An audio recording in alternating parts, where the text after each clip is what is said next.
Welcome guys to Ayush classes. आज हम आप सभी के लिए बहुत इंपॉर्टेंट केमिस्ट्री के क्वेश्चन लाए हैं जो आपके लिए बहुत ही महत्वपूर्ण होने वाले हैं, जो आपको पेपर में अच्छे मार्क्स से।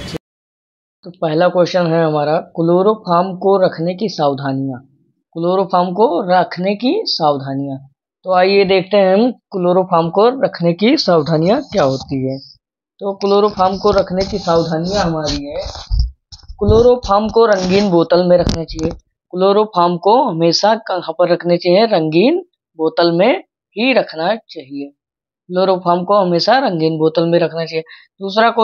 दूसरा है हमारा, क्लोरोफॉर्म की बोतल पर कागज लपेट देना चाहिए। क्लोरोफॉर्म की जो बोतल होती है उस पर हमें सदैव कागज लपेट देनी चाहिए, क्योंकि वह सूर्य के प्रकाश से मतलब वो न करे, रिएक्शन न करे। फिर तीसरा है हमारा, क्लोरोफॉर्म को अंधेरे कमरे में रखना चाहिए कि वह उड़े ना धूप की वजह से। फिर चौथा है हमारा, क्लोरोफॉर्म को बोतल का मुंह भरकर रखना चाहिए। क्लोरोफॉर्म का बोतल मुंह भरकर रखना चाहिए। क्या है हमारा? फिर आ जाते हैं हम दूसरे क्वेश्चन पर है, डीडी पर टिप्पणी। डीडीटी पर टिप्पणी मतलब डीडीटी क्या है उसके बारे में पूरा हम जानेंगे। तो डीडीटी का पूरा नाम डाइक्लोरो डाइफिनाइल ट्राइक्लोरोएथेन है, जो एक कीटनाशक पदार्थ है।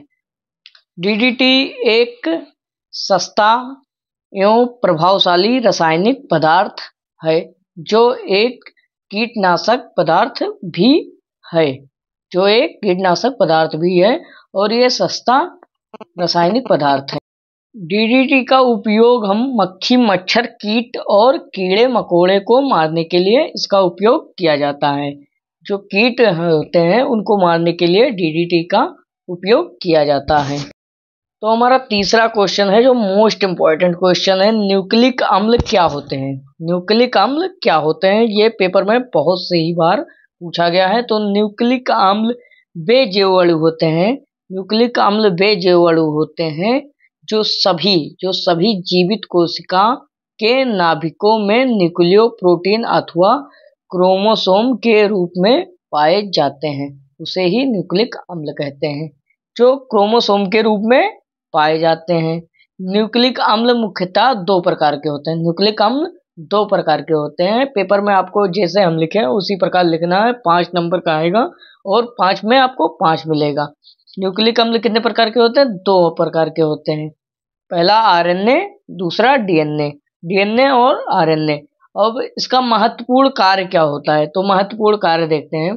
डीएनए आनुवंशिकता का रासायनिक आधार है।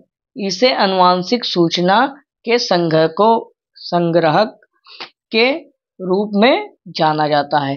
डीएनए जो होता है वो आनुवंशिकता का रासायनिक आधार है। इसे आनुवंशिक सूचनाओं के संग्राहकों के रूप में जाना जाता है। फिर दूसरा है हमारा न्यूक्लिक अम्ल, डीएनए तथा आरएनए। जो न्यूक्लिक अम्ल होता है वो डीएनए आरएनए तो होता है। डीएनए तथा आरएनए का दूसरा जो महत्वपूर्ण कार्य होता है वह कोशिका में प्रोटीन का संश्लेषण। जो कोशिका होता है, कोशिका में प्रोटीन का संश्लेषण किया जाता है। इसे आप पूरा महत्वपूर्ण समझ के तैयार कर लीजिएगा, पेपर में आने वाला है।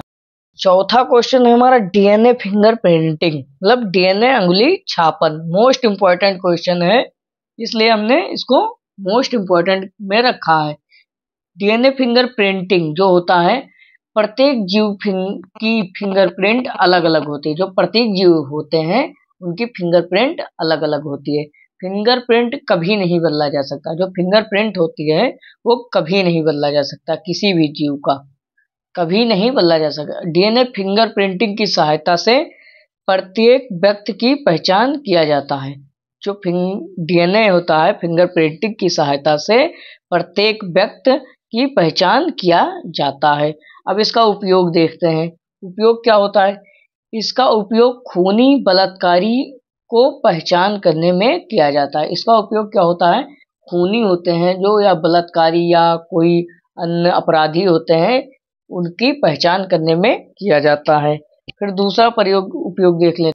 दूसरा है हमारा माता पिता व उनके बच्चों को पहचान करने में किया जाता है। माता पिता जो होते हैं और उनके बच्चों को, संतान को पहचान करने में इसका उपयोग किया जाता है। फिर आते हैं, हम देखते हैं डीएनए फिंगरप्रिंटिंग की सहायता से इसी विभिन्नता का पता चलता है कि डीएनए फिंगरप्रिंटिंग होता क्या है। आप सभी लोग इम्पोर्टेंट क्वेश्चन तैयार कर लीजिएगा जो पेपर में केमिस्ट्री में बहुत ही इम्पोर्टेंट होने वाले हैं।